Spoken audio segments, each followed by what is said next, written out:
Testing. All right. We would like to start this meeting with a moment of silence, and I'm going to let Tom explain why we're doing this. The moment of silence is in memory of a library employee that recently passed away. Christy Phones. She had worked for us at Atlee and Hanover branches. She was an associate and a children's library specialist with us. Excuse me. She got ill last spring. She's been on a leave of absence. She has not worked for us for several months as she went through treatment. But she passed away right before Thanksgiving. And thought it would be good if we could do a brief moment to think of her and her family. And we'll take this moment, please.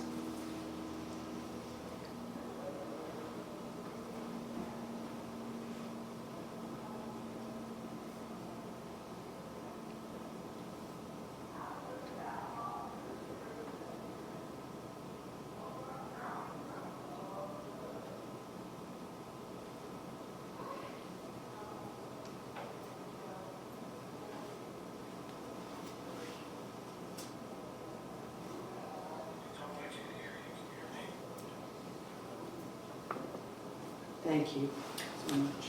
Appreciate that.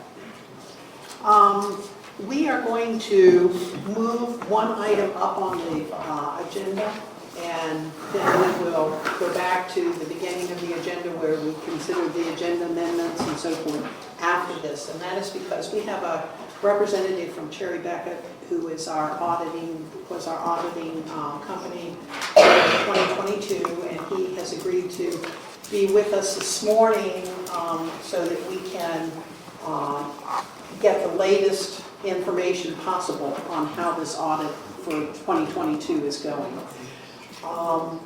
Tom, would you like for us to do a quick overview of where we are right now with the audit before we start with, and I'll let you introduce our person.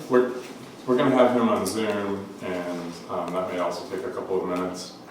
I'm pretty sure that he will be telling us that the statements are issued as of December 11th. I believe that was Monday. We're still in the process of those final pieces. But I think that to be part of the conversation today. We turn things in before Thanksgiving. It's taken them that long to, I guess, move it through their process. So, all right. The folks who have been working on the audit committee, did you have any information?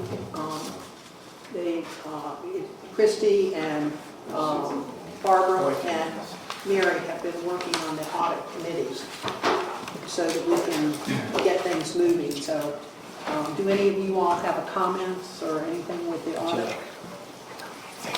So there haven't been any meetings since the last October board meeting with Hanover County. Okay. So there's really not an update from our side. I've had some individual conversations with representatives from Hanover trying to move things forward, but other than that. Okay. Okay. Jim and Dennis, I didn't say welcome, but welcome. Glad to have you all here. Jim, do you have any comments you would like to make with the audit? No, nothing really to add. Just that we thought in November we would be getting the report shortly after our November meeting, and we did not. So we wanted to make sure we knew what was happening. So, okay. Tom is getting this up for us. Mike, can you hear me now? Sorry, we've got the meeting started. There's a few things happening here. Mike Reinhardt is with Cherry Beckett. They're the auditors for the FY22 audit, and I will enlarge him, I guess, to do what I can here and turn the presentation over for him so he can talk to you. Okay, great. Welcome, Mike.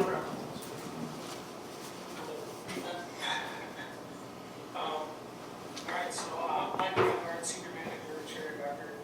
We're here with the auditors for the FY22 audit.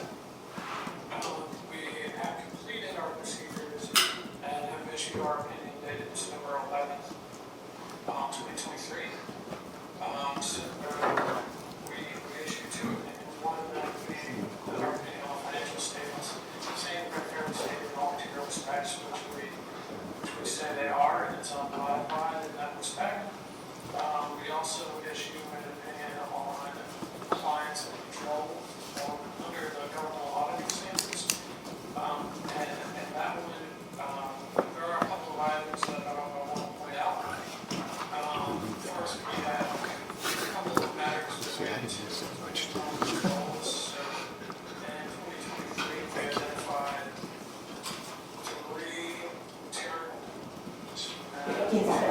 can't hear him, I can't see him. So, you know, it's a deficiency or a combination of deficiencies in internal control. The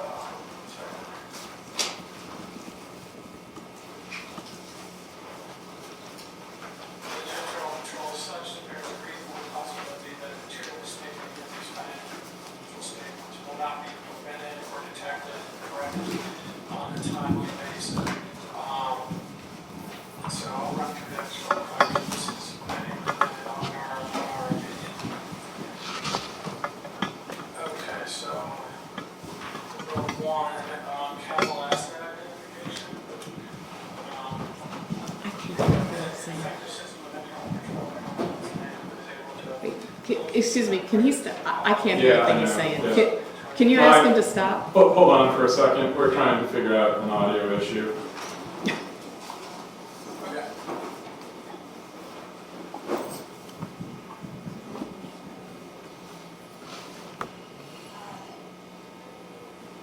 Would it make sense if you emailed the link to those who have a computer? We all would be able to hear. Okay. Just to the computer speaker, you can input it mic too. Right. Can you say something, Mike? Yeah. No, it's still not better.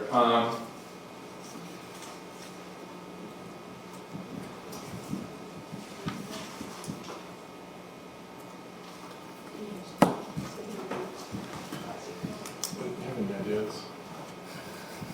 If you were to put the machine closer to your board members, is there a plug-in there? It can't be on the screen, it's like that. Maybe in there.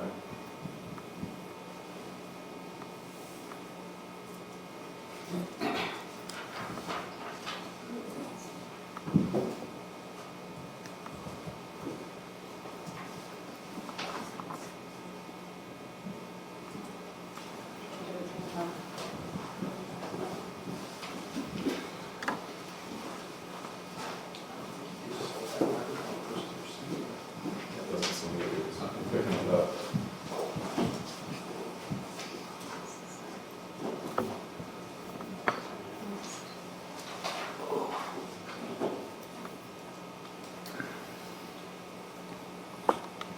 This audio is supposed to go through that shit.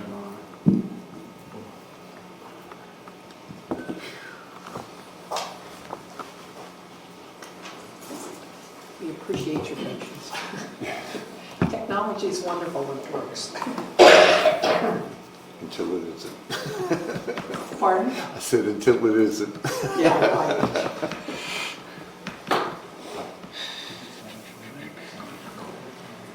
You have been added to the waiting room. You cannot talk or listen until the host admits you to the meeting.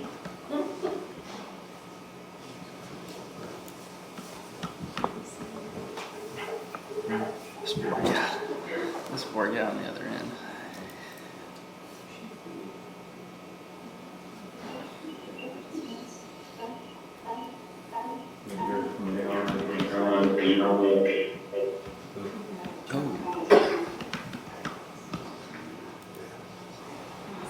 Mike, would you just say your name again, see if we got you amplified? Yes, yes, we can hear you, yeah. So, I hate to say this, but I think we probably need to just start back at the beginning. Yes, I think so.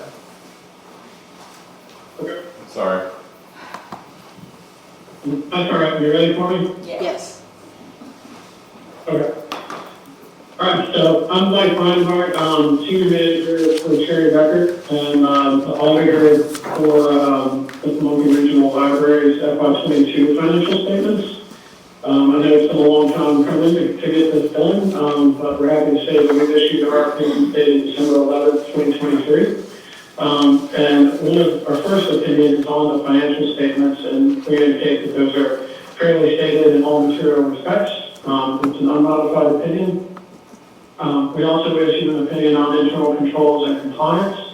And with that one, we have 3 separate findings to go over, make sure I read this right.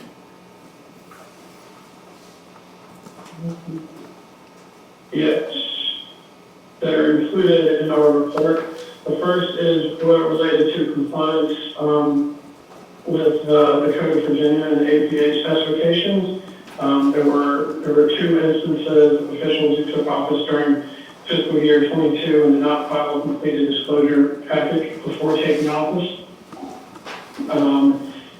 And we also identified a material weakness in internal control where management did not identify groups of capital expenditures that should have been capitalized as assets rather than expense. And since it was a material amount, we had to include a material weakness because it wasn't identified by management, it was identified by the auditors.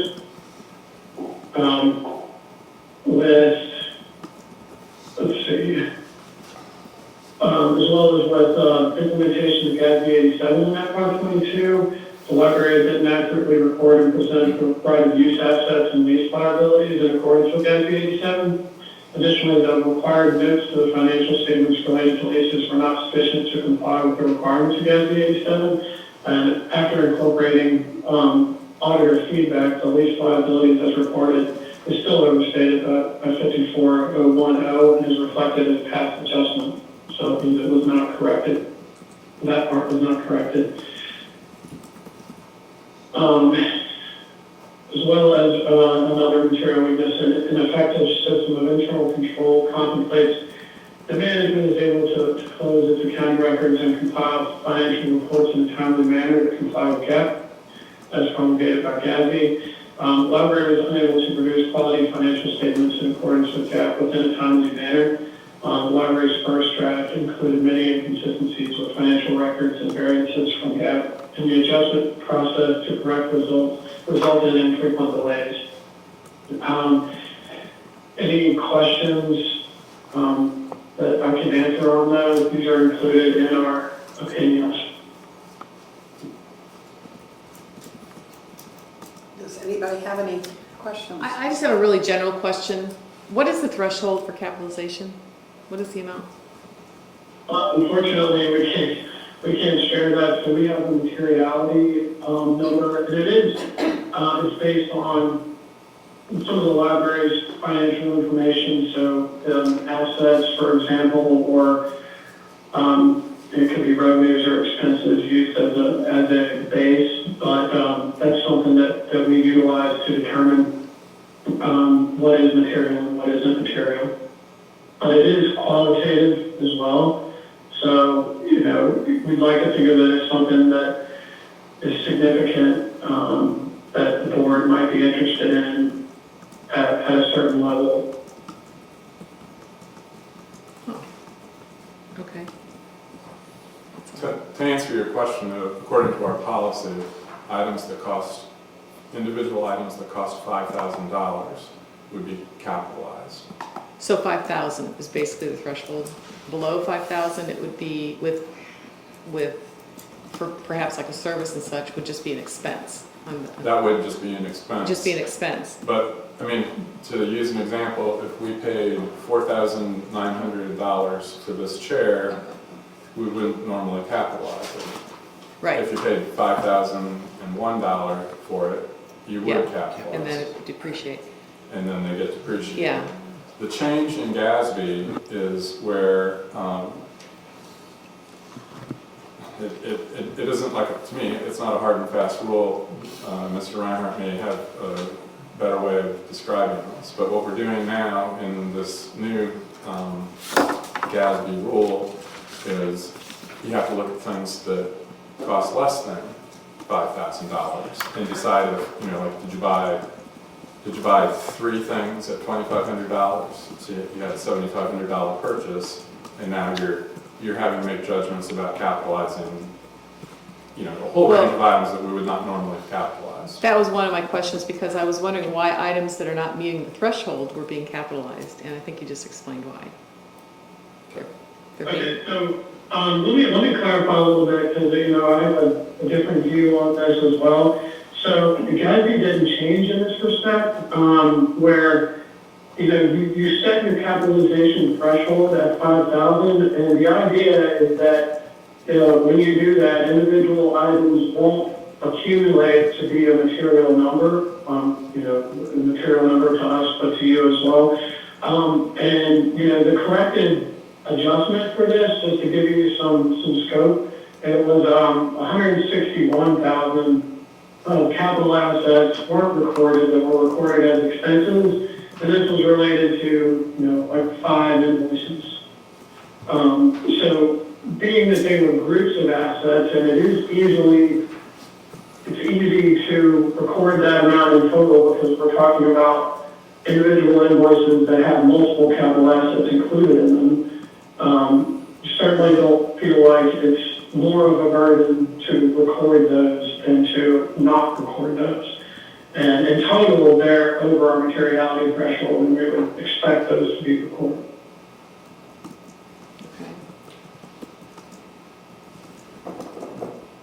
But Mike, as you said, I think earlier, you can't tell us at what level that amount becomes material and should be capitalized. Am I correct about that? Well, I can't give you my materiality or the materiality we utilize, but, it's a very low number considering, the size of the library. When we're looking at the thousands of dollars. It's, what we would consider, I think a good way to put this, without giving away a number,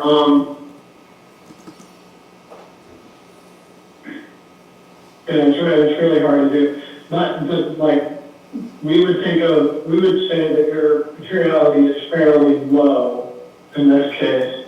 And, it's not the same for every entity, but, it does make a difference entity to entity based on size, number of assets, expenses, things like that. And, it's going to be the same for other auditors as well. I mean, they're going to have probably similar levels to us. Okay. Any other questions? When can we expect it to all be completed and finished? It's complete. So we've issued our opinions as of December 11th. I sent those over this morning to Ken and Tom. So we are done. Good. Anybody else? Can we get a copy? You will. Yeah. Did he send it to PDF?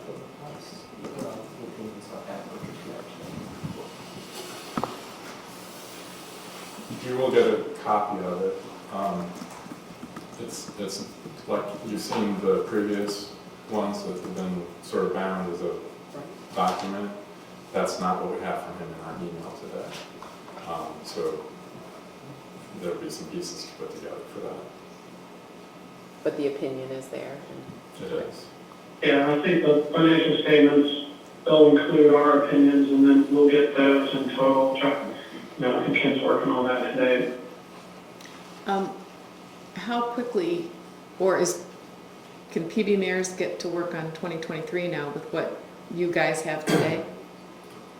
We're at a point where that process will sort of be reactivated because we need the 22 statements to move forward with 23. Right. Okay, so that'll happen quickly? We will be moving as quickly as we can. Okay, great. Thank you. Yep. Can I ask a question? Yes. Do we have an invoice for how much the extra from Cherry Becker is in the one-over? We do not. How- There was an estimate earlier, I think it was $4,200. Okay, all right. Just checking. Tom, it's 4,500, and we've worked that bill, and we'll be sending that over shortly.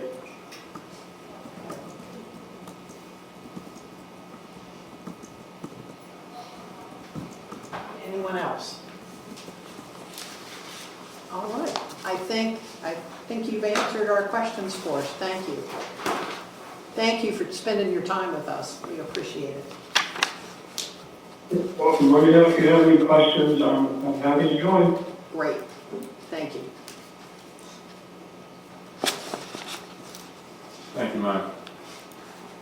Goodbye. All right.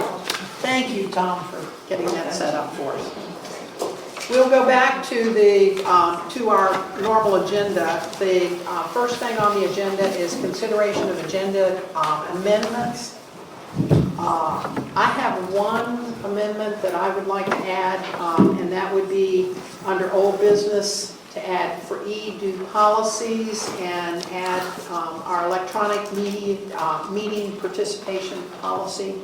We have the final copy of that, so I would just like to add that. We will, when we talk about the memorandum of understanding with King and Queen, we have several pieces that will go under that. It will go beyond just the memorandum, but I don't think we need to put them on the agenda as separate items. Are there any other amendments to the agenda from anyone else? Are we going to talk about the audit, what he said and things like that at some point, or do you see that already under director's report maybe, or? I think you've got some under the director's report. I have the written director's report. I mean, I was not 100% sure that he was going to say, yes, they issued as of the 11th. We thought that was the case, but not having confirmation. Yeah. I'm happy to talk about it either in my report or in the audit committee views. I mean, at some point I'd like to hear your perspective on some of the things he shared, so if we could do that. Yeah. Okay, great. So we will make sure that that gets included. Any other additions? Can we have a motion to accept the changes to the agenda? So moved. Okay, Joe. The second? I'll second. Okay. All right, any other discussion? All right, in that case, all in favor? Aye. Aye. All opposed? Okay, so the motion has passed. We are now going to move on to our citizens' time. First of all, I want to say welcome to all that are here. We really do appreciate your interest and your input. We are here to serve our communities, and it's good to hear from members of the communities. I do want to remind you that we will have 3 minutes for each person, and we don't have any kind of ceding of others' time, so it'll be 3 minutes, and we will try to make sure anyone who wants to speak has the time to speak.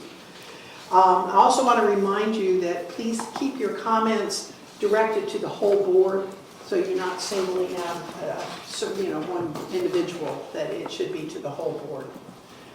All right. In that case, let me get we will start with what we have here. Sharon Landrum.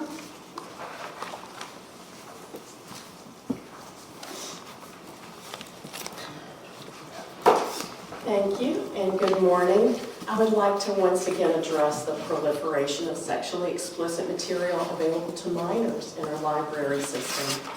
The threat that these materials place upon our society cannot be overstated. As Psalm 12:8 says, the wicked strut about on every side when vileness is exalted among the sons of men. Unfortunately, we find this vileness collected within the PRL system for our most vulnerable and impressionable citizens, children, who rely upon adults to protect them from untoward influences. As trustees, this protective responsibility extends to you and the policies you create and enforce for these little ones. The materials exposed to these children will cause huge ramifications to our society as a whole. Left unchecked and unchanged, we as a society will bemoan the increase in teen suicides, depression, listlessness, crimes, and confusion, all the while waving our hands as to how this could have happened. On another note, to uncover one of many possible reasons for the sudden increase in such material, we often hear the expression, follow the money. Is this explosion in sexually explicit material possibly driven by corporate greed from publishers, authors, and the ALA? On September 15th, Nielsen held its second annual Children's Book Summit in New York City to discuss trends found in their data for publishers to make use of in an effort to better reach consumers. They showed that the juvenile market has grown 40% in the last decade. Nielsen's figures also show that 80% of all young adult books that are selling are being bought by adults. Molly Weta, collection development librarian at the Lawrence, Kansas Public Library, said, I sometimes worry that with the growing popularity of YA fiction for adult audiences, there will be a push to market YA to adult readers, and the category will cater to them. And there will be less choice and variety for those readers in the range on the upper end of middle grade or lower end of YA. Could it be that because of the commercial success of more mature material, that publishers and authors are profiting off of YA material by shaping the content of YA books to satisfy their adult readers? Please, trustees, draw a line in the sand to protect our children from the publishing greed and remove us from the Marxist ALA overlords. We need to set our own standards that reflect our constituency and their values, and not allow others to present filth to our precious children for their corporate profit and adult preferences. Thank you. All right. Jennifer Strozier. Hello, thanks so much for giving us this time to speak. It's so important. The library is an institution for the public good, not a business, just like our public schools. It's important for the public to understand that and the connection between the attacks on public school and the attacks on our public library system. In both cases, quote, fiscal responsibility is being used as an excuse to defund these institutions. New ideas and ways of being, even old ideas that are beginning to be accepted, but are seen as threatening, are seen as somehow contagious and dangerous, and the argument is they should be kept away from students and adults alike. Last night I shared a quote from our Virginia Constitution at our final Goochland School Board meeting of 2023. Article 1, Section 15, that free government rests, as does all progress, upon the broadest possible diffusion of knowledge, and that the Commonwealth should avail itself of those talents which nature has sown so liberally among its people by assuring the opportunity for the fullest development by an effective system of education throughout the Commonwealth. We know that a newly elected Hanover supervisor stated that his #1 priority was to destroy the Pamunkey Regional Library System. It's all connected. The list of books to ban or sequester came from the now discredited Moms for Liberty and other groups that amplify that voice. It's hard to understand the why of this. I don't understand it. I agree with our Commonwealth's and our country's founders that a democratic republic citizenry must be educated and engaged, and limiting learning resources goes against this goal. Access to ideas should not be restricted. Parental control over what a citizen's children should and should not have access to should not be decided by others. I received this book as an interlibrary loan. It's a book about how humans came to be readers and writers. There is no copy available from our local library. If the PRL ceases to exist, or someone else gets to decide what are dangerous ideas, I can no longer borrow books like this. Nickel and diming schools and our libraries shrinks access to ideas. Libraries should be places to explore. Parents need to parent their kids. Books and ideas are not dangerous. Everyone needs to see themselves reflected in their libraries. And the ALA is not a Marxist overlord. Thank you. Thank you. Susan Gibson.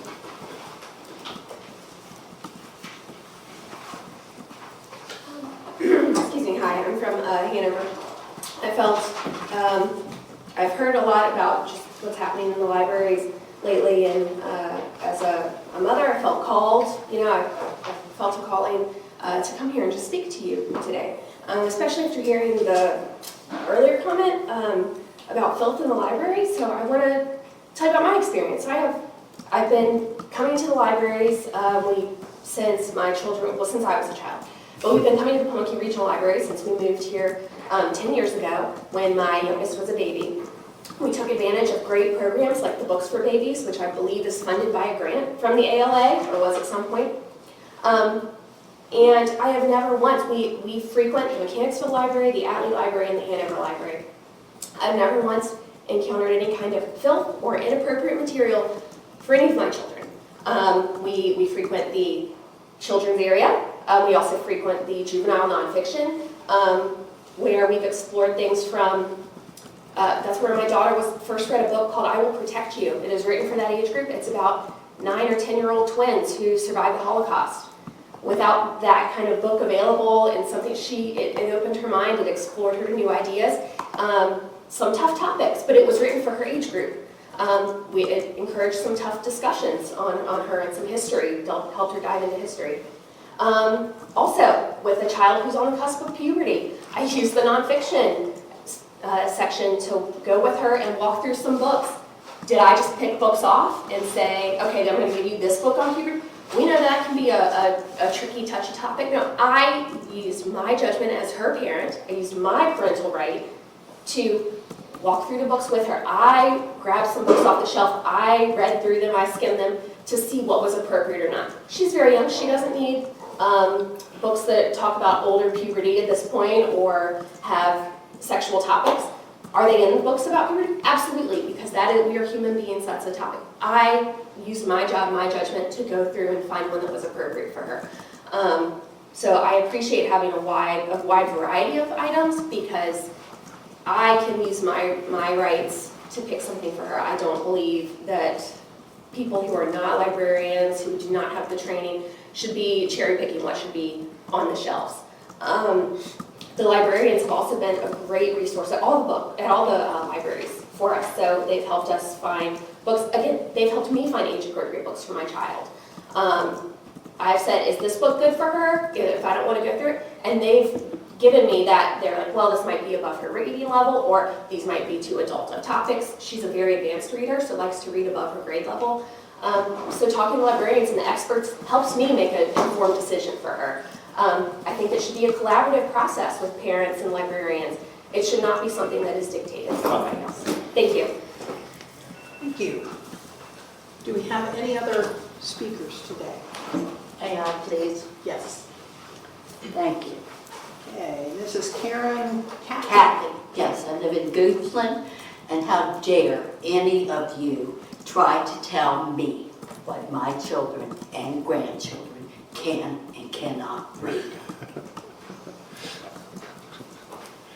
All right. Do we have any other speakers? If not, thank you all. We appreciate your input. I did also want to say that if you, as we're going through the business today, to understand that we hear what's being said. It's not that we're ignoring anybody, but if we don't address something that you've mentioned in a particular meeting, it's not that we're ignoring it, it's we've got a lot of business that we have to do, and hopefully down the road we can address some of the things that are being said today. All right. The next thing on our agenda is the consideration of our consent agenda. And the items on our consent agenda, we have draft minutes from the August 23rd meeting, we have draft minutes from September 27th meeting, and the October 25th meeting. And then we have draft minutes from the special meeting that was called on November 8th when we were working on the King and Queen Memorandum of Understanding. So we also have on the consent agenda the acceptance of the October and November board reports and the acceptance of the October and November warrants reports. Board members, any questions about the consent agenda items? I have Yes, 3 comments on minutes. okay. August minutes, page 4, question 4. I believe the word as needs to be changed to asked.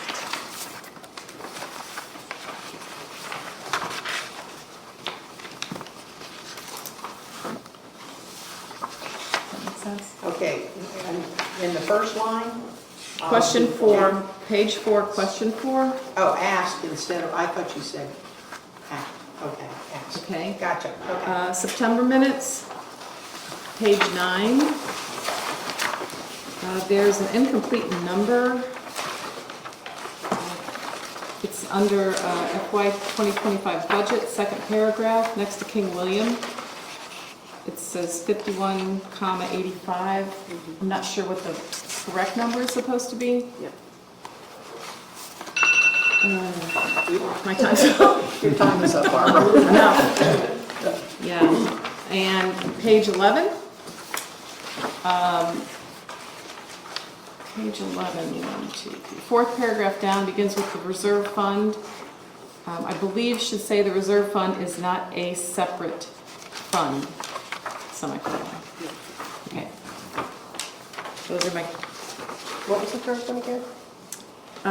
The third one is page 11 of September minutes, fourth paragraph down. It begins with the reserve fund it should say is not a separate fund. Semicolon. Okay. Any other comments on consent agenda items? Yeah, I do. Okay, yes. Board report October.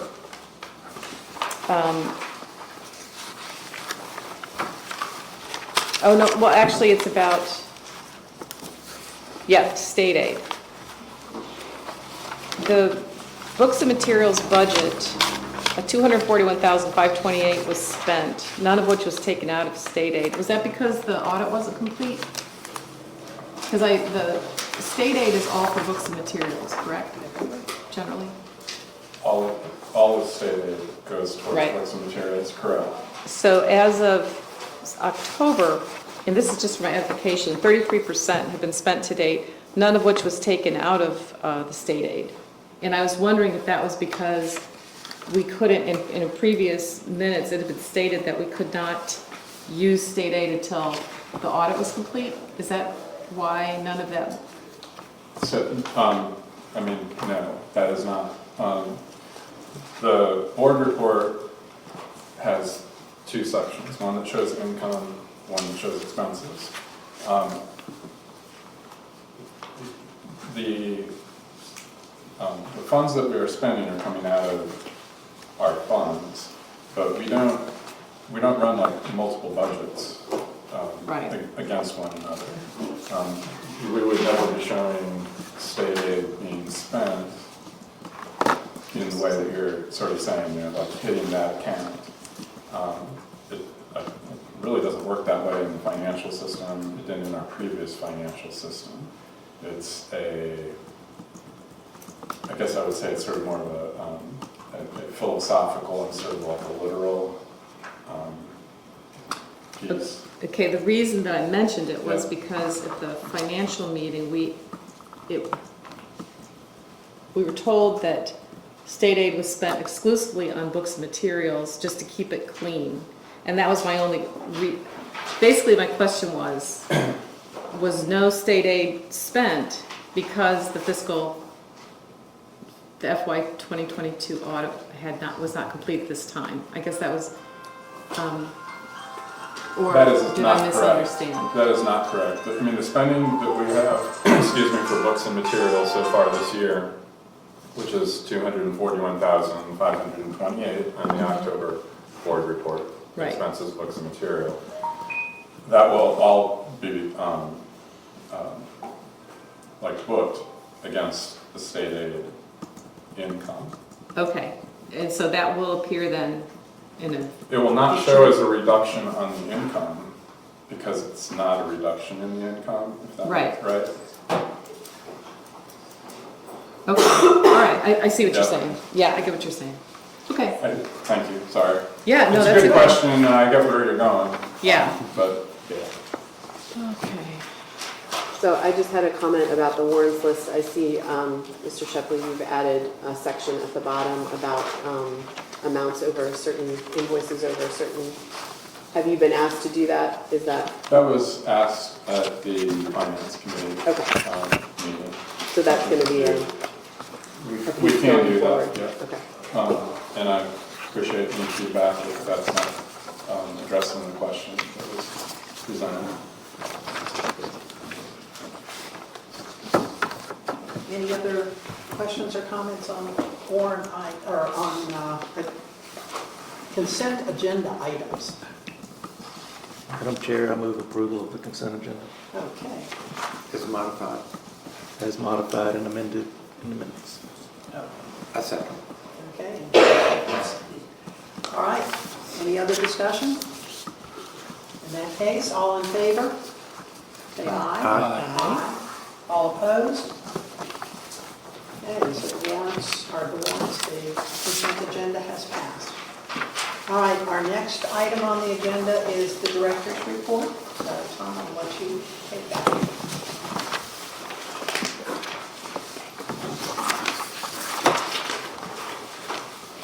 Easier to have eye contact with you here. Tom Shepley, Library Director. I gave you the written report for December. It has things from October, November within it. We have a lot of things on the agenda today, and basically we just spent a lot of time working on all of them in the last 2 months. The audit, both audits, the memorandum of understanding in between, trying to plan for what may be happening next with that. Multiple building projects all happening at the same time. A little bit about budget. We had a meeting with the Goochland staff. It's really early for everybody in the budget cycle with the localities. And of course, many of our boards of supervisors in Pamunkey participating counties have significantly new membership. So I think there'll be more discussion happening this year as people get their life running. Kind of related to talk a little bit about the 22 audit and Mr. Reinhardt's presentation. I guess as you heard him say, they can't tell us a number for materiality dealing with these capitalized items. There were capitalized items down to basically $50 items that we were told we needed to go ahead and now capitalize because they felt like in the aggregate they were that important. We had a fair amount of discussion with this throughout the audit. We had worked with Hanover staff, gotten help from them. Same thing with the leases, which was another one of the problem areas. And I guess what I'm really saying is that Cherry sort of tuned their perspective on this to be very fine-tuned. I mean, if we're going to be capitalizing things that are $50 items, that's pretty much everything we buy. I mean, that would be a lot of work. And I think it's a little benefit. I mean, the things that we are purchasing are not really ending up being capital items. I think that was one of the hardest things about their judgment on this. Hotspots, fairly low value, handheld electronic. We've had many of them that have not lasted, a year. We have quite a few of them that kind of have problems with batteries. It's hard for me to see something that may have only lasted 6 months, where we have quite a few examples of being something you can capitalize and depreciate over a 5-year period. That said, part of the reason why he cannot give you a number for the materiality is that it's within their judgment whether they wanted to look at materiality within like our equipment budget or our overall budget. They can pick and choose that for how they're determining to look at this. I mean, Hanover had told us, no, I wouldn't do that. I've talked to Ann Schauber, who I think we're going to hire to help us complete the 23 audits as soon as possible. I think she felt like that was an interesting take, that Cherry decided that we should be going that low. My colleagues at other regional libraries in the state have not had that kind of similar expense or experience. I mean. So, yeah, I think they really used a kind of a magnifying glass this year. PB Maris, who will be doing the 23 audit, has indicated that they would not be using that perspective. I don't have a great answer for you on this. And I think one of the things that's important to kind of remind is it's based upon how we presented the financial statements, not how we are spending money, receiving money, any of those transactions. It's a look back, and quite honestly, I think with Cherry, I think it's safe to say it's a look back that didn't happen, in the first 12 months. They started looking at this in the summer, late fall kind of thing. So it's just really interesting. So capital assets were one of the things that was a material weakness. One of the other things that was a material weakness had to do with our leases. And leasing is another change in the auditing rules in Gatsby.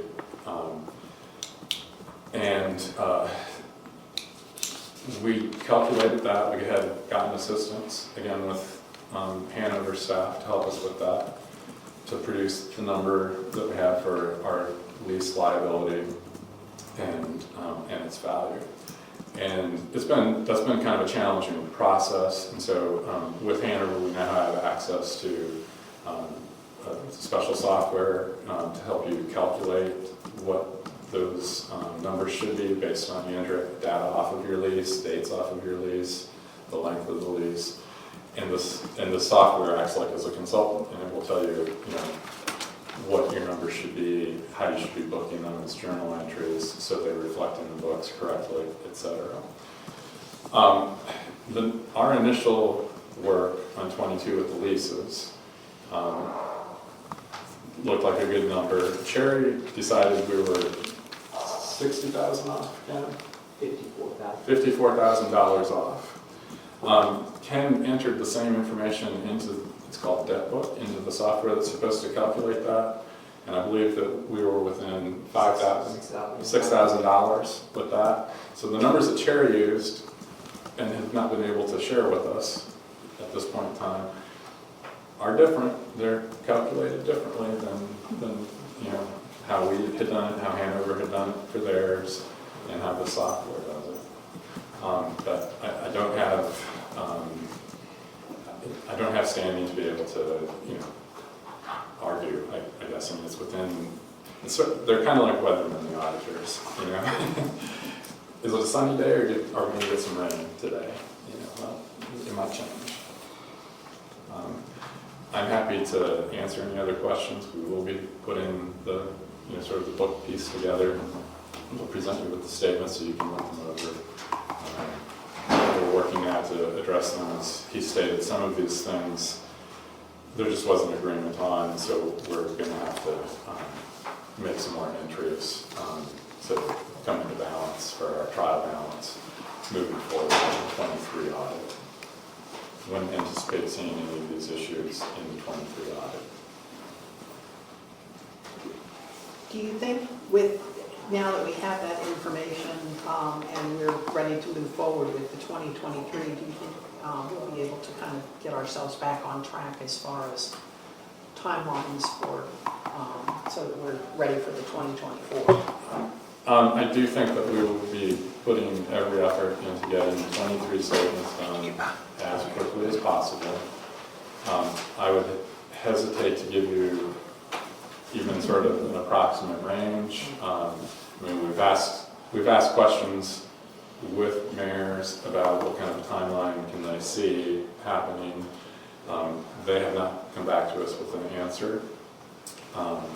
December's a busy month trying to finalize audits, so I'm not sure that there'll be a whole lot happening the second half of December, past New Year's, with the auditors particularly. But again, I hope that we're moving forward and as quickly as we can get it done, we will have it complete.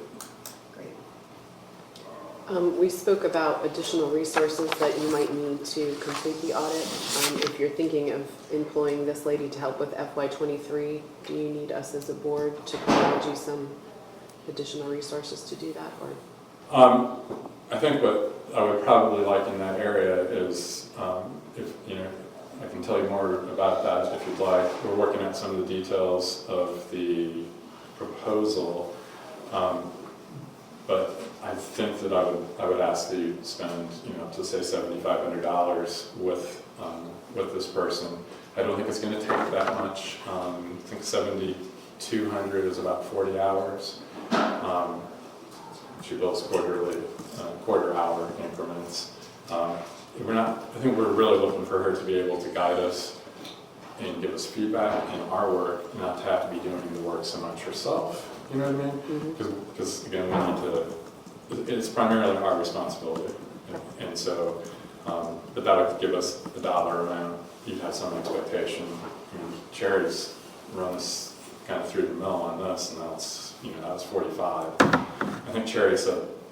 Did they say 12 or 15,000 when we asked them? I kind of forget. It's around 13. To put the, yeah. to do. So this isn't that expensive, but it's some help. And I think that she's a very good fit to do that.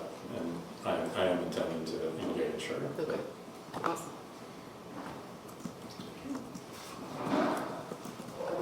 Questions about the audit? So Tom, do you have money in your budget to do that, or do you need us to approve that expenditure? I think if you could approve that as like an authorized expense at this point, we have money, in the accounts to do that. And then again, we will be amending our budget later, but we've got several things that we will be amending for. It's just usually easier to do them together and explain them together than constantly be amending the budget month by month.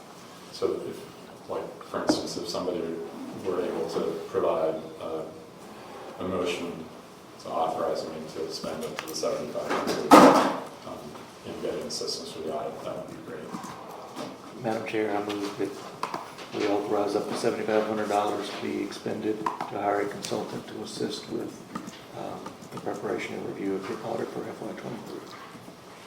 Okay, do we have a second to that motion? Second. Okay.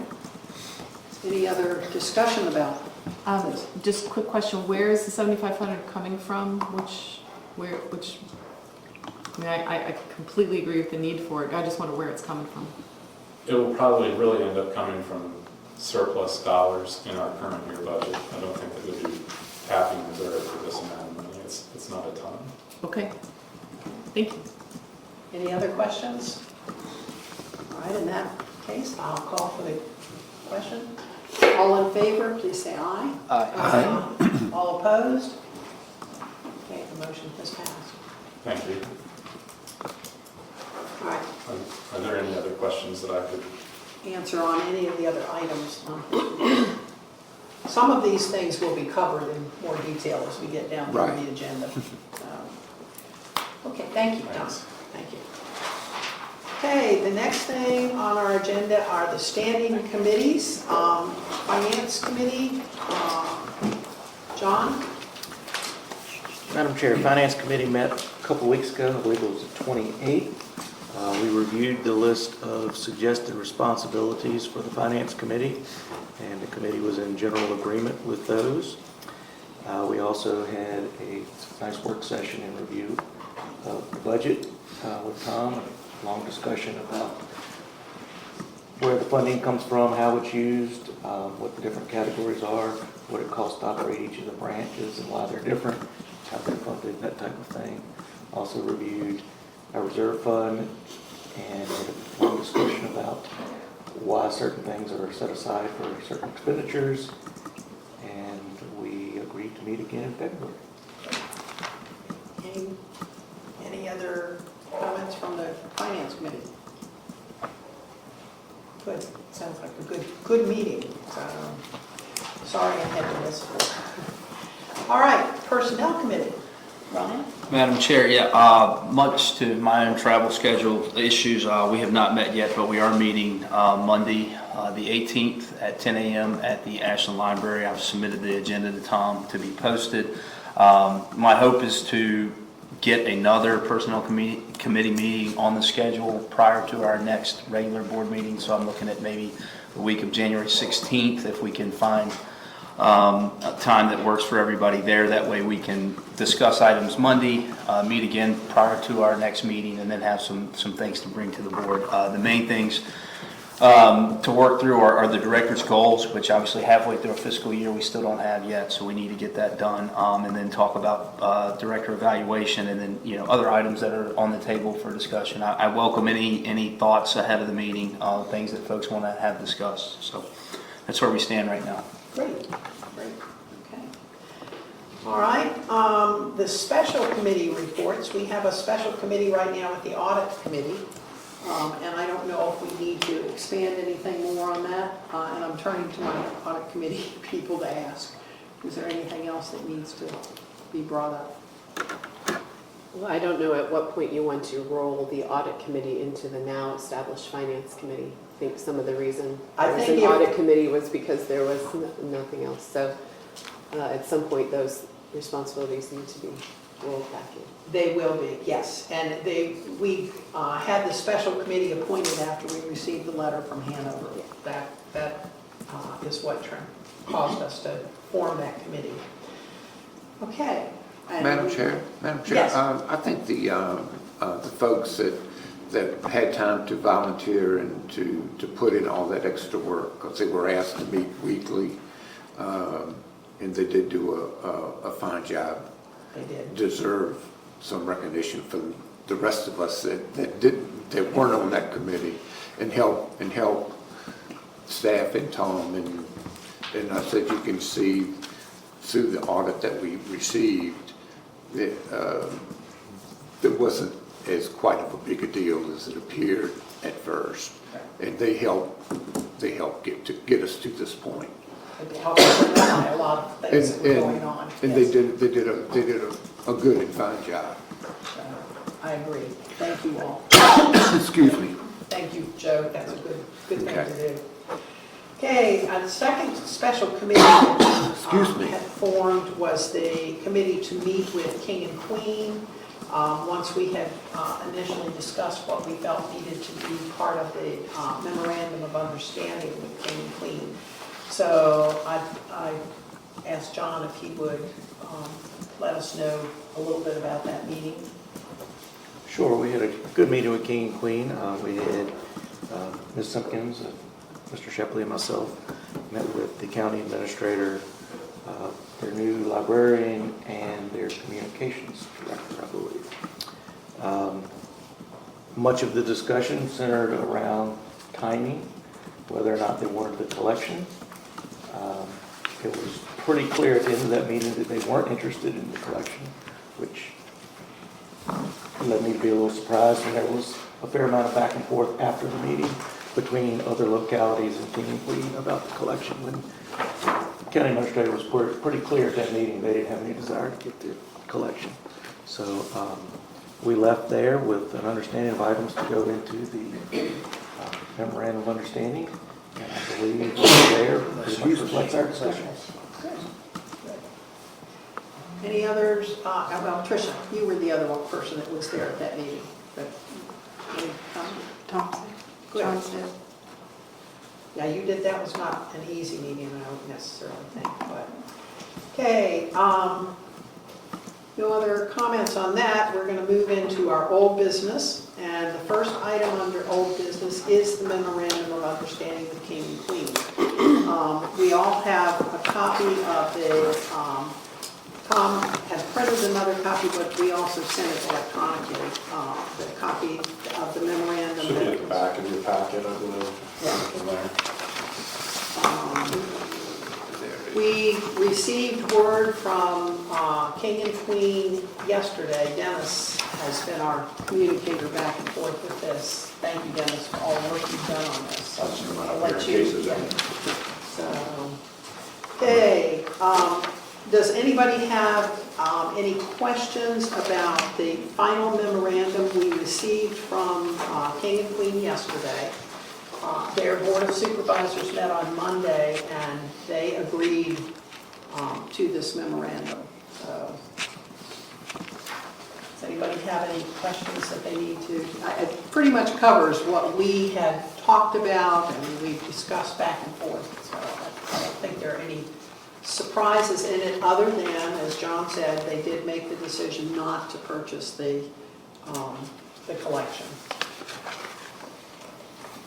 So, I don't really have anything to add other than that the issue of whether they were, excuse me, were going to purchase the collection was certainly an unknown. The agreement is drafted in a way that can go either way, so they've let us know that they are currently not interested in doing that. The agreement does not need to be modified. We sort of we drafted it in a way that allowed for both contingencies.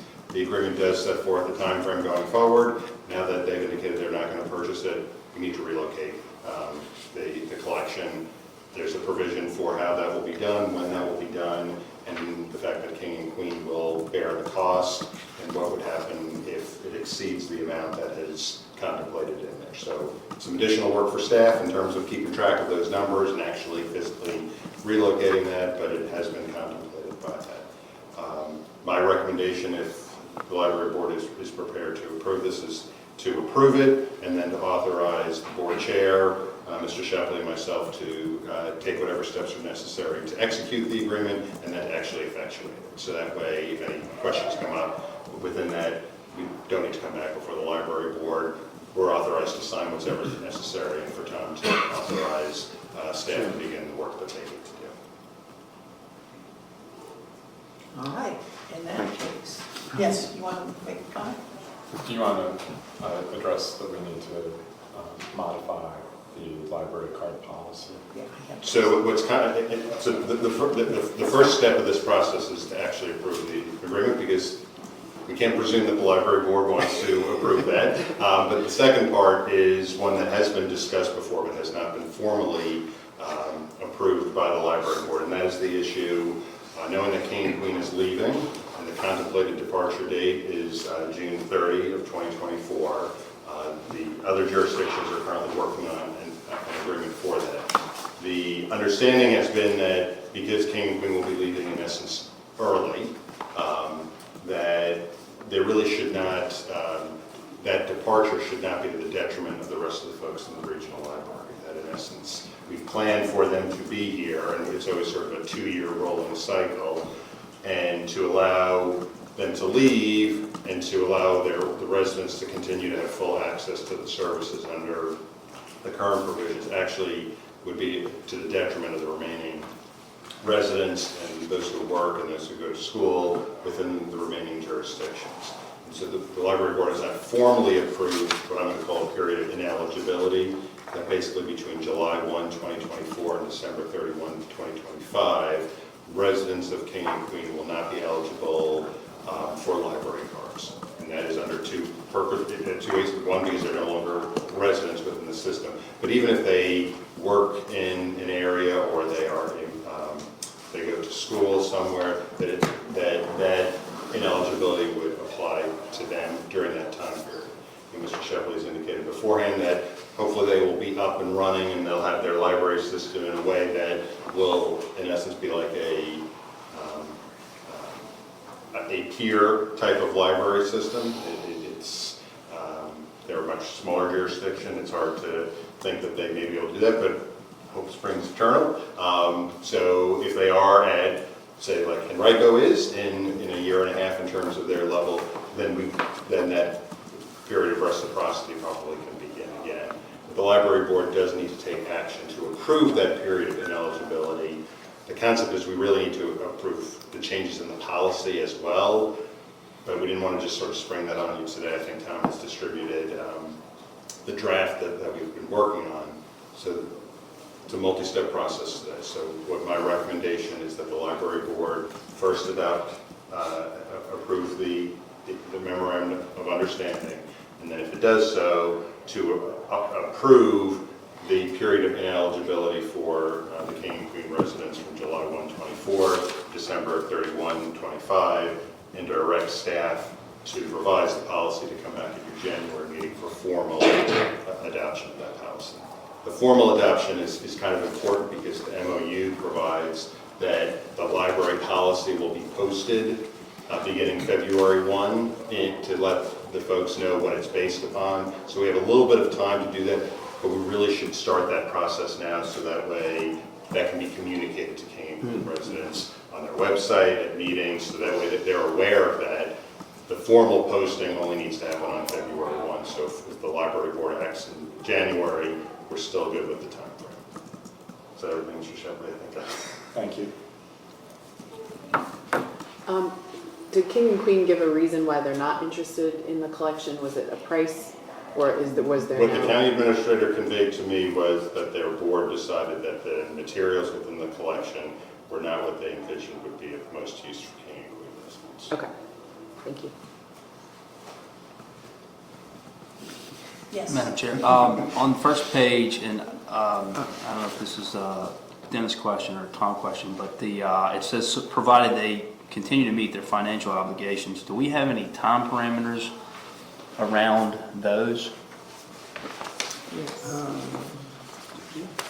I would say this was intended to really not try to be viewed as changing any of their ongoing obligations. So their current due dates remain their current due dates. Okay.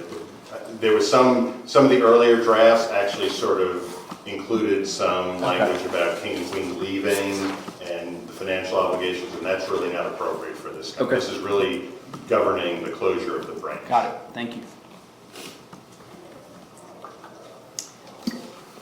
I have a question, this may not be the right time for it, but with 8,700 books, when, or do we decide what happens with those books? And how creative can we get with that? In other words, is it possible to just kind of throw out ideas of how to, I mean, I don't know, it comes out to roughly 967 books per the 9 libraries. Do we give them to the libraries? Do we have a massive book sale? Do we have a big book giveaway? I mean, literally how creative do we get and how does it work? So I think it's just safe to say from the start is that we have a collection that is sized to having 10 branches. And we don't really want to put 10 branches worth of materials into 9 libraries. There'll be too many materials. We won't be able to keep all of them. The collections that we have are not, terribly different from location to location. Right. They are different, but not. It's not like we only have westerns at the Rockville branch, and only science fiction at Gooch. Yeah. So we'll be taking multiple tacks to make the most use of the resources we can. Anticipate that there will be a lot of materials that will end up withdrawing from the collection. I'm not really sure that our friends groups would be able to make the sale on some of those, but we'll be happy to work with them on that. We will do the best that we can to maximize the value that PRL gets from putting these back into the other 9 locations. Yeah, I just want to keep them out of the dumpster. I mean, I don't know what the rules are, if you can have a big sale, if you can have big donations. I mean, if you're trying to sell them, the friends are really going to be the way to we would provide them back to the friends to sell if they're able to do that. Most of the branches have ongoing book sales, and they got a couple bucks a book for those, Right. and it takes a long time for them to sell. Is it possible to open up the branch and just have a sale there so that no books have to be, to decrease the inventory before books have to be physically moved? You see what I'm saying? Can you just do that? I don't know. Can you do that and just say we're having a huge sale the weekend? I don't think that we would be able to do do that. I think, I mean, we could look at, trying to surplus some of them. We have a vendor that we use to get rid of things as well. But you're not going to see a huge return on the collection, sort of selling it on the aftermarket. Oh, I know. Okay. It's just something I don't know about. I didn't, like I said, I want to keep the books out of the dumpster, so, okay. Thank you. Any other questions about, we do know as far as the collection goes, well, now we need to go back and think seriously about those moving plans and so forth. Tom and his staff have kind of had that in the background from the very beginning, so those items I know you will be taking care of. We have the month of January to completely move everything that belongs to Pamunkey Regional Library out of the King and Queen branch. And we will have the staff from King and Queen Library, Pamunkey staff from King and Queen Library on staff through the month of January to help us with that.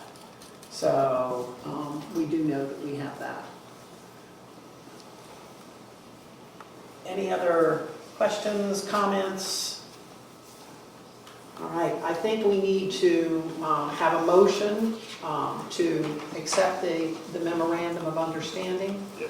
My first recommended motion is to approve the MOU as presented and to authorize the board chair, the library director, and council to take whatever steps are necessary to execute and effectuate the MOU. Do I have someone who would like to move that? Oh, so moved. Okay. All right, do I have a second? Second. Good. Any other discussion? Was that Ryan? Sorry. Oh, Jeff. Yeah, Jeff did that. Okay. If not, then all in favor, please say aye. Aye. All opposed? Okay. Thank you, Madam Chair. The second one is on the question of the period of ineligibility for King and Queen residents. As I said, we have a draft policy that Mr. Shepley has presented. It's not for formal adoption today, but I am recommending that the library board today approve a period from July 1, 2024 through December 31, 2025 for residents of King and Queen to be ineligible for Pamunkey Regional Library cards, with the understanding that any library services that are available to the general public remain available to them. They can walk in and use, they can read a book, they can use the facilities, they can use that, but anything that requires a library card, they would be ineligible to use. And we had a lot of discussion about this and the fact that there is a large percentage of residents of King and Queen who currently use King William's libraries, and I think at least one of the Hanover libraries. And the fact that at the end of June, and King and Queen is no longer a member of Pamunkey, that if we didn't set up some kind of a hiatus in the meantime, so first of all, King and Queen has the opportunity to get their library up and running for their citizens. But number two, that it's not, we need to think in terms of, we have 3 other jurisdictions that are paying the full amount to have these libraries, and that this keeps them from, instead of saying, yeah, we're going from paying for the services, now we just have the services. Right. It will be a matter of getting out of that mode. So, any other comments about this? So the only changes are the ones that are mentioned. This is our current policy, and these are just the changes. Or is this a new policy? This is a revision of our current. Okay. But we are not adopting this policy by that motion. The request today is not for that, is to adopt the period of ineligibility and to direct staff to come back at the January meeting with a more formal policy for the library board's consideration. discussion and hopefully approval. Madam Chair, so moved. Okay. Did you get all of that? Yes. Okay. Do I have a second? I'll second. Okay. Any other discussion about this? If not, all those in favor, please say aye. Aye. All opposed? So moved. Okay, thank you, Dennis. Dennis has been Dennis and Tom, you guys have been a wonderful help with this, to get this through, so thank you. Just a housekeeping note, I think our meeting in February is scheduled at the King and Queen Branch. I'm assuming we would need to reschedule that somewhere else. Yes. So just to get that on the record. Yes, that is a good housekeeping thing. I can see it, that's what I've been Okay. The second item under old business is the revised bylaws. We reviewed the revised bylaws at the last meeting, and we have the final copy of the revised bylaws. They are in your packet, and they were sent to you electronically. What we need to do at this meeting is we need to have a motion to accept these. Remember, we couldn't do that at the last meeting, we had to have a meeting in between.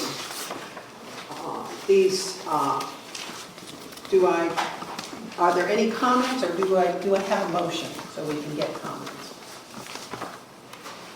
I just had a general question. This is back to the king and queen conversation. I guess this is for Dennis. Any insight as to when the 3 remaining jurisdictions will revise their agreement in concert with the king and queen meeting? I'm not sure if I can give an exact date. But ballpark. I know, and Taylor may be in a better position. We are currently working on a draft that will be circulated. My sense is that the hope is that during the budget cycle, that will be the same time for that, because in part we need to factor in what the upcoming budget is. So because it looks to be a June 30 departure date, my hope, and I don't want to, is that probably by end of March, the agreement will be at least approved in concept, and that at some point around that time, the jurisdictions will approve it. Is that reasonable? I think we don't want to wait too close to June 30, because then we've got budget issues, but we're not within, it's not going to be before the end of the year. And obviously, I don't think before the end of January we'll be at a point where it'll be on agendas for approval. Thank you. All right, we will go back to the... I was going to say, good question, and that's what I was thinking. Gosh, it's dangerous, Dennis. It's dangerous, Dennis. When you say what I'm thinking. If I could just add to that, we have discussed some of the proposed changes with the other county Tricia, we want you. And so they're aware, I think, of some things that are in the works. I will say, though, that we have a number of newly elected people coming into office in January, and so, of course, these agreements would have to be approved by the governing bodies, and so Correct. there's that. We'll continue to work through it. Great. In all jurisdictions, right? Yes, all of them. Yes. In all jurisdictions, so. All right, we will go back to the bylaws now. Sorry. That's No, okay. it's a good It question. was good It's a to good have those question. questions asked. I'm glad you did. Do I have a motion to accept the bylaws as revised? I move that as drafted and redrafted, that we accept them as presented. Great. Okay, do I have a second? Second. All right. Any comments, questions about the revised bylaws? Again, these are what we discussed at our last meeting. If not, I'll call for the question. All those in favor, please say aye. Aye. All opposed? Okay, so the bylaws are accepted. All right, the next thing... Could I ask a follow-up question to that? Yes, you may. So on the back of the bylaws, there's an oath, which we were all asked to sign when we joined the board. Does that change now with the change in bylaws, or is that does the oath stay the same? The oath is for your being part of the office. It has nothing to do with You the take the oath at the bylaws. beginning of your term, and it's valid for the duration of your. Okay, so it's just a placeholder on the Yes. bottom of the bylaws. All right, thank you, I appreciate that. Good question. All right, next thing on the agenda is West Point relocation project. And I'm going to turn to John and Tom to update us on that. Can we do it? Yeah, if you go first. Sure. Project's coming along well. We were probably, construction-wise, 75–80% complete. We anticipate that we will have all of the construction complete probably end of March, early April. And when I say probably, it's because there are a few long lead items that we're hoping will be here. We're still waiting on a new rooftop HVAC unit, waiting on a partition wall like that one right there, and carpet just got back ordered on us a month. So we're still thinking that we will be ready to turn it over to Tom and his staff sometime in March, April timeframe for them to begin moving in. Great. It's coming along nicely.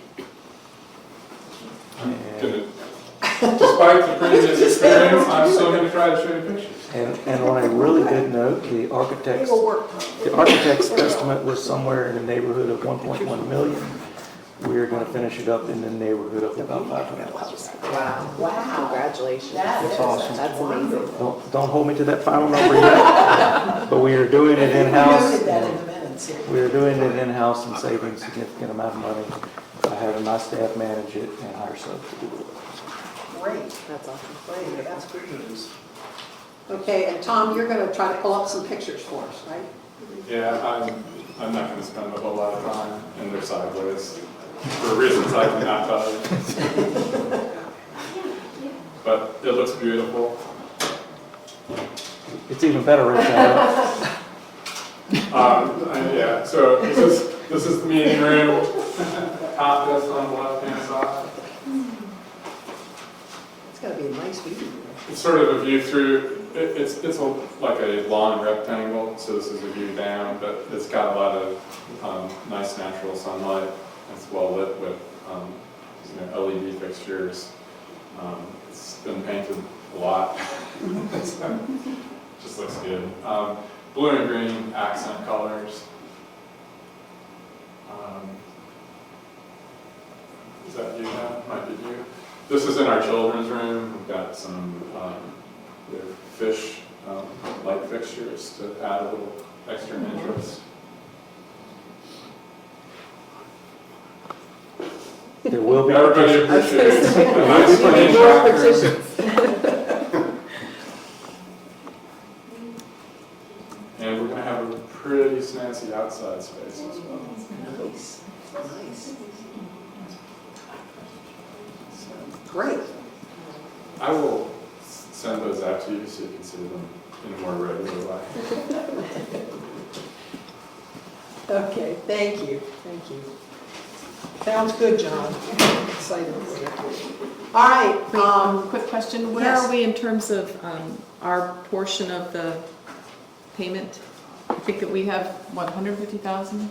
I have been providing monthly invoices for the 13.1% that pledge was of the total budget, so that everybody shares in the savings at the end. So the library will probably not spend anywhere near 150,000 on this project.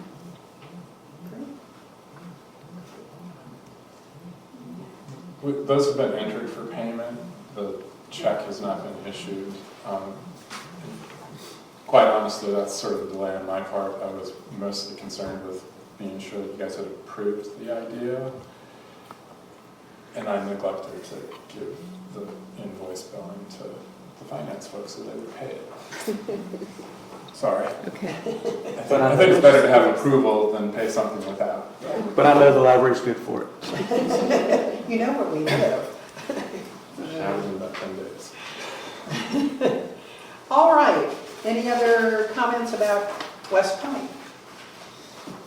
Okay, then let's move on to the next item is Montpelier. And Tom? Yeah, sorry, I guess that would be me too. We're giving you your exercise today. Montpelier's proceeding at a great pace.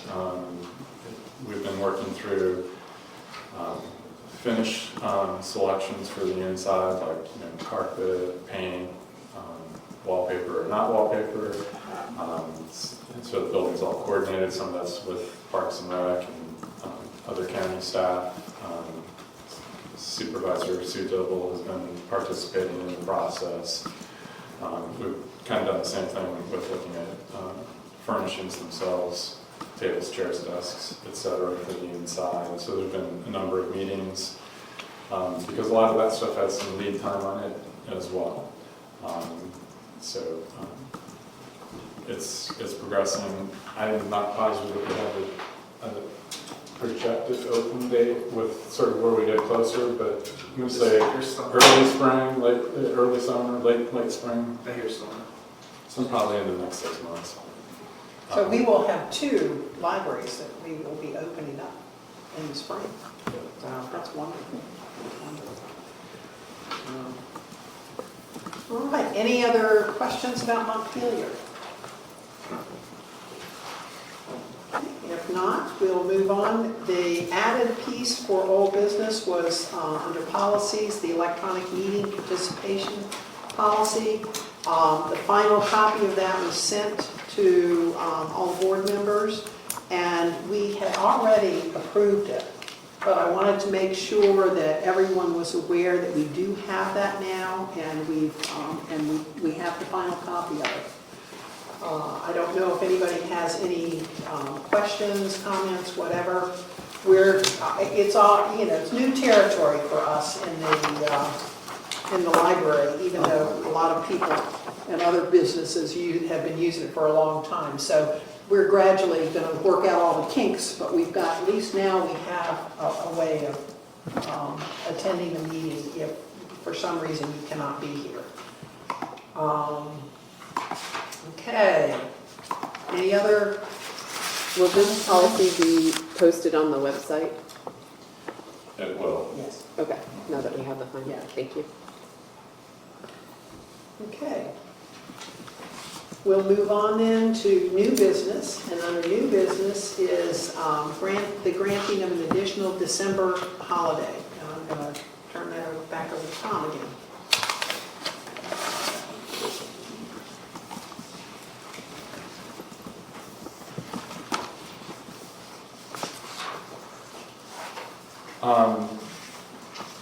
The background on this is Hanover Board of Supervisors voted at their end of October meeting to provide their staff with 2 additional holidays. One was the Wednesday before Thanksgiving. The other one is it's Friday, January 29th, which is sort of their last... December. December, yes, I'm sorry. 29th. What fiscal year is it? Anyway, yeah, December 29th. We did end up taking the Wednesday before Thanksgiving. We closed for that day. We did not have staff working. They were paid as if it were like a snow day, as an example, particularly for our part-time folks who do not have benefits. And I heard from a number of you individually, how you felt, but there is time with this one for you to be able to have a vote at your meeting to determine what you want to do. There are several options for how we would do that. We've kind of gone, like, the 2 ends of the spectrum is, like, no one is paid for it, but we are closed. And I tried to... Wait, we're talking about December 30th now? Yeah, thank you. Yeah, I should have said that earlier. Okay. But we did say that in our plan we would do it on the 30th, which would be Saturday, which would be our last work day of the year instead of Friday. So Friday is just normal work day? Friday would be a normal open day. Yeah. For headquarters as well, or how does this affect the full-time staff? So if you're granting a holiday, then all the full-time staff would be granted the holiday. But they don't usually work on Policy. Saturday, so it's not really, It's a rotating schedule for Okay. folks. Yeah. okay. And if we're having a holiday in a regular work week, our regular work week is 40 hours, whether it's spread out over 5 days or 6 days. Okay. So like, 8 So we're days. talking the 30th then? We are talking about the 30th, just because I didn't see the purpose of being off on the 29th when the county is and having staff having to come back for the holiday weekend. That sort of doesn't seem in the spirit of why we would be doing it. But I guess that's something that you would be able to specifically include in your motion today, if there is one. I guess the two ends that I kind of had shared was taking it sort of as a closed day off the schedule. We wouldn't pay anyone for the holiday. The buildings would just be closed. To the other end, which is where you would do a grant of something, perhaps 4, since that's half of the full holiday, 8 hours, and grant that to all of our part-time staff. That's kind of the full-on, if you will, and other end of the spectrum for the holiday. And then there's options kind of in between. At this point in time, certainly as our schedules have been promulgated now for a few weeks, it could be granted to the part-time people that are working that day, as a piece somewhere here in the middle. I've kind of expressed some concerns with the individuals that I've talked to, because if we do that, it may be that I have off on Saturday because that's the holiday day and you're paying me. But, my colleague Barb Young, who worked on Friday, doesn't get anything because she just had the luck of the draw for a different shift that week. There's an increased cost to give everyone, some sort of grant on all the part-time folks, the 4 hours. We calculated that at about $3,700 to do that. The money for the other folks that would already be granted, that's in the schedule, in the budget. You're not overspending on that. It's already there. But we would be closed, and there would be a day's less service for the citizens. So. Okay. Questions? So Tom, what is your recommendation? I would recommend spending the extra $3,700 and giving everyone something. The intention from the Hanover Board of Supervisors in doing this is acknowledging their staff's contribution to service throughout the year. If we are saying we're doing this for the same reasons, but we're excluding some of our staff, that doesn't seem to be kind of in the spirit of the acknowledgement. So you would be recommending we close the branches on the 30th, and we pay what for a holiday? If you're full-time. Full-time, 8 hours. Full-time is part-time. our part-time benefited folks get a prorated based on how much part-time they are. Simple math, if you're working 20 hours a week as part-time benefited, then you get 4. If you do 20, 4, slight increase. And I would probably suggest 4 hours for the part-time folks, because that's kind of half. So this payment would be also for the full-time staff Yeah. that are salaried? You would be granting it to the full-time staff. If it's a holiday, it's a holiday. But you're saying we would give them an additional payment for that day? Well, it would be what they would get sort of on the prorated basis as well, but as a full-time person, my prorated basis for a holiday is 8 hours one day.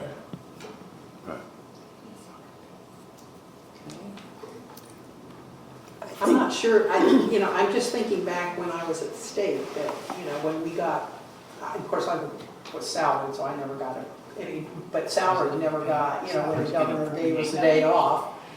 Well, they're not getting more like money in the check. Just They're not getting getting work. the day paid. Right. Just- They're They're not- So, Okay, so I'm Tom, fine with so that. Tom, Since you Okay. don't schedule to work Saturday, you'll take off Friday.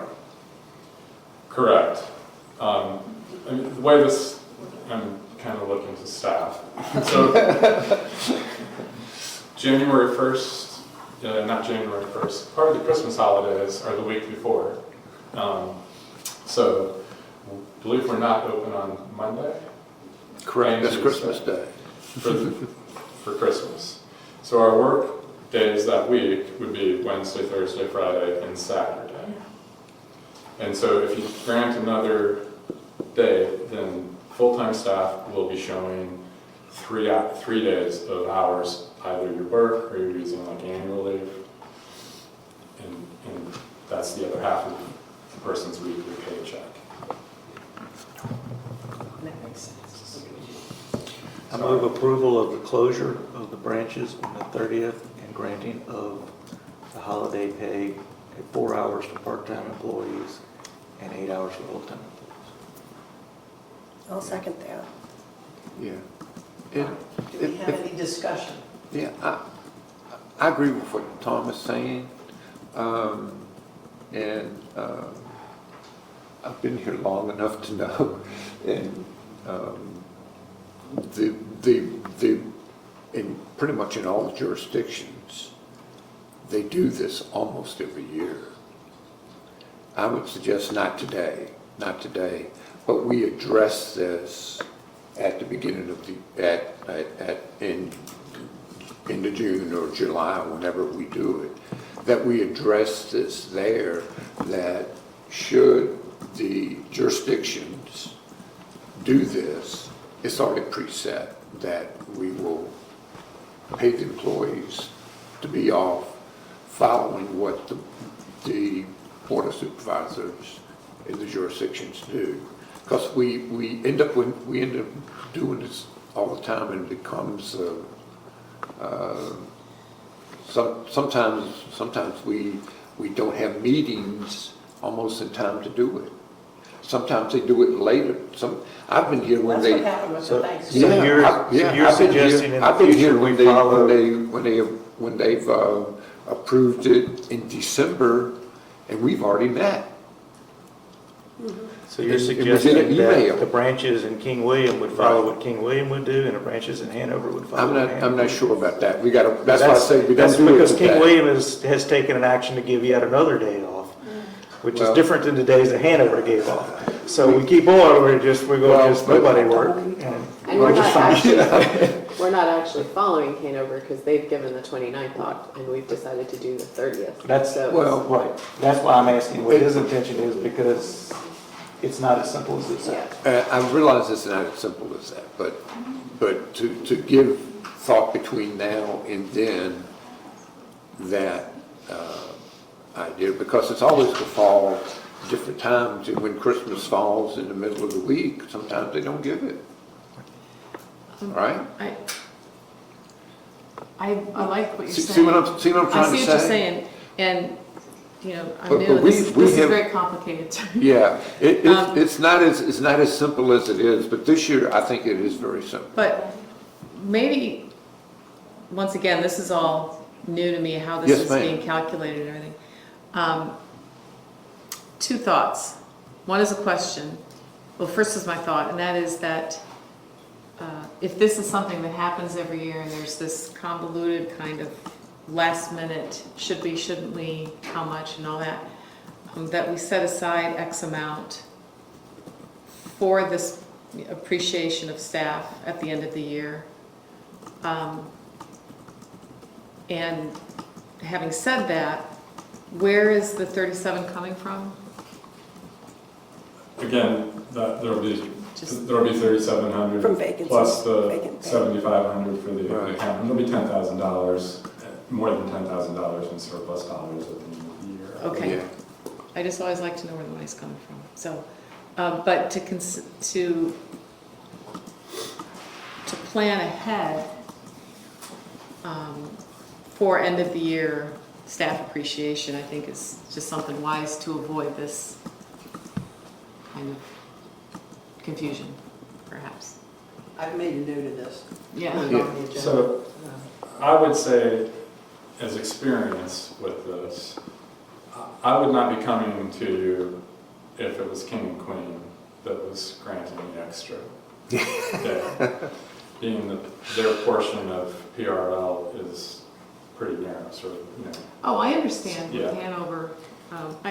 I understand Yeah. the thought process here, that part of it, yeah. So, I don't think that we've ever done,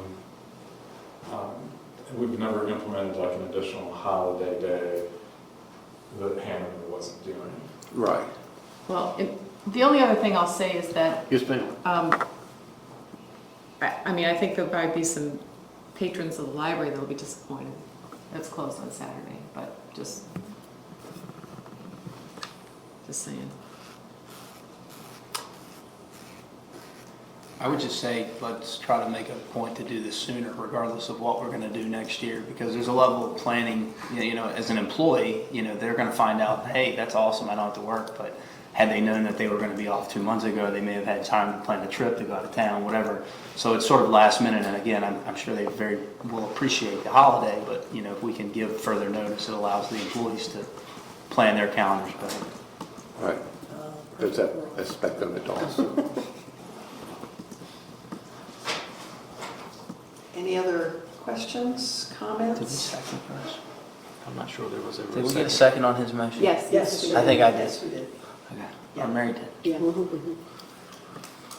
Okay. If there's no other discussion, then we will put this to a vote. I don't know if you want us to read the motion again. I do have, I'm sorry to try to put you on the spot. but- So basically, it's Mr. Shepley's recommendation that all the branches be closed on December 30th, that full-time and part-time with benefits get their regular off days, and that any part-time without benefits would receive 4 hours of extra pay to recognize their staff contributions. Slightly different than the motion I made. The motion I made was to close the branches on the 30th, to grant 4 hours of holiday pay to all part-time employees, regardless of whether they're working on the 30th or not, and to grant 8 hours of holiday pay to all employees, for all full-time employees. But it's not holiday pay, though. Is that, it's just their regular, or is it considered holiday pay? You are, I mean, you're granting a holiday Okay, so that they have the time off. okay, sorry, I misunderstood that. But they I are thought he being- was but saying they're it was being part of paid their for it. salary, so that's why I didn't include it, okay.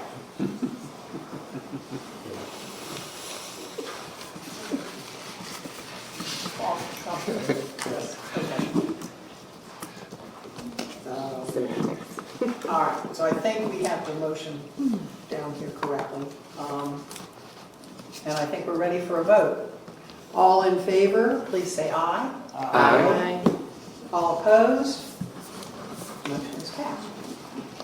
All right, at this point, with no other items on the agenda, I think we are ready to adjourn the meeting. So is there a motion to adjourn our meeting?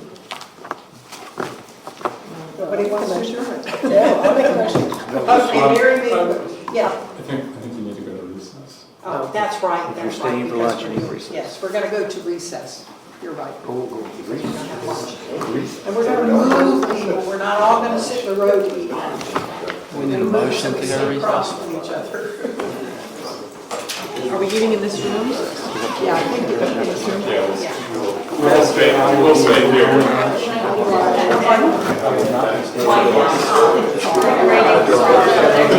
Like set up alarms. Thank you, Dennis.